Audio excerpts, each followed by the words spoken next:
নমস্কার বন্ধুরা, আবারও আমার রান্নাঘরে তোমাদের সবাইকে স্বাগত জানাই। এটা কি শাক তোমরা দেখতে পাচ্ছ?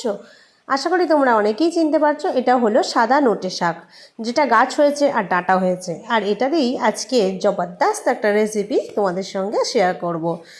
তো ফার্স্টে আমি যেটা দিয়ে বানাবো সেটা হলো পোনা মাছের ডিম দিয়ে আজকের এই শাকটার একটা দারুণ রেসিপি গরম ভাতের সঙ্গে আজকে দুপুরবেলা বানিয়ে নেবো। তা ভাবলাম তোমাদের সঙ্গে একটু শেয়ার করি।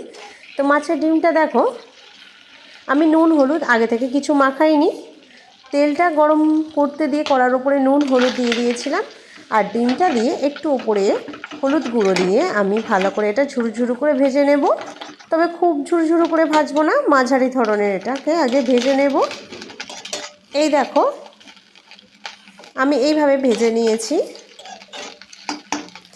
তো দেখো আর মাছের ডিমটা ভাজা হয়ে গেছে, এরপর আমি তুলে নিচ্ছি। শাকটা তো অবশ্যই আগে কেটে ধুয়ে রেখেছিলাম। তোমরা এই শাকের সঙ্গে বেগুন দিতেই পারো, কিন্তু আমি অতটা বেগুনটা স্কিপ করে গেছি, তোমরা চাইলে দিতে পারো। তারপরে আবার একটু বেশি করে সরষের তেল দিয়ে দিলাম, দিয়ে দুটো পেঁয়াজ কুচানো ছিল সেই দুটো দিয়ে দিলাম, দিয়ে ভালো করে পেঁয়াজটাকে আমি ভেজে নিলাম।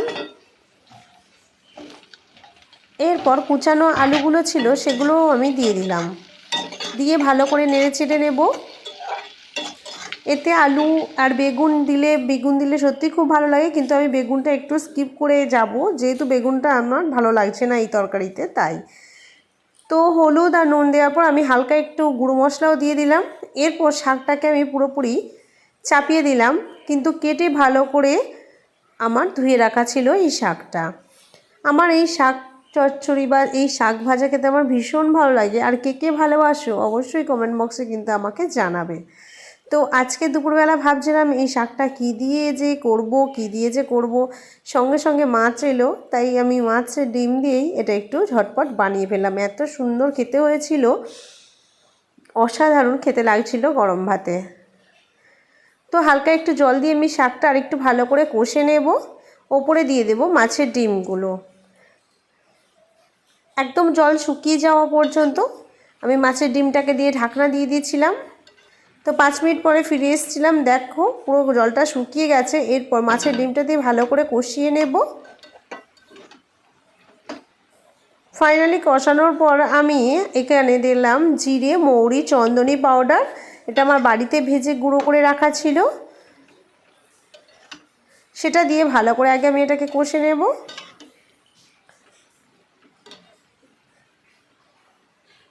যখন ভালো করে এটা কষা হয়ে যাবে, তখন এটা দেখো ফাইনালি জল দিয়ে দেব। জলটা ঠিক আমি এতটুকুই দেবো, দিয়ে 5 মিনিট পর ফিরে আসবো, কারণ আমার আগে একটু জল দিয়ে এটা কষা ছিল। তো জলটা আমি দিয়ে দিলাম। তো 5 মিনিট পর ফিরে এসে দেখো আমার শাক আর মাছের ডিমের যে রেসিপিটা হয়েছিল কত সুন্দর, একদম মাখা মাখা হয়ে গেছে। কিন্তু আমি এটাকে পুরো শুকনো অবস্থায় করে তুলবো। তো শুকনো অবস্থায় একদম হয়ে গেছে দেখো, এরপর আমি তুলে নিচ্ছি। তো ঝটপট বানিয়ে ফেললাম নোটে শাক ডাঁটা আর মাছের ডিম দিয়ে চচ্চড়ি। অনেক সময় ভাবো এটাটা অনেক শক্ত হবে, খেতে কেমন হবে কে জানে। দেখো আমার তরকারির যে চচ্চড়ির রেসিপিটা কত সুন্দর লাগছে দেখতে, তেমনি গন্ধও বেরোচ্ছে খুব সুন্দর। তোমরা অবশ্যই বাড়িতে ট্রাই করে আমাকে কমেন্ট বক্সে জানাবে কেমন হয়েছিল এই রেসিপিটা। তো বন্ধুরা, এই ছিল আমার আজকের ভিডিও, আজকের আমার দুপুরবেলা গরম ভাতের রেসিপি। কেমন লাগলো অবশ্যই তোমরা কমেন্ট বক্সে জানাবে। ভিডিওটা ভালো লাগলে প্লিজ একটা লাইক দিয়ে চ্যানেলটা সাবস্ক্রাইব করে আমার পাশে থেকো। আর আমার থেকে কী রেসিপি তোমরা দেখতে চাও অবশ্যই কমেন্ট বক্সে জানিও, আমি দেখানোর চেষ্টা করব। তো চলো বন্ধুরা, টাটা, আবার দেখা হচ্ছে আমাদের অন্য রেসিপি অন্য ভিডিওতে। ভালো থাকবে।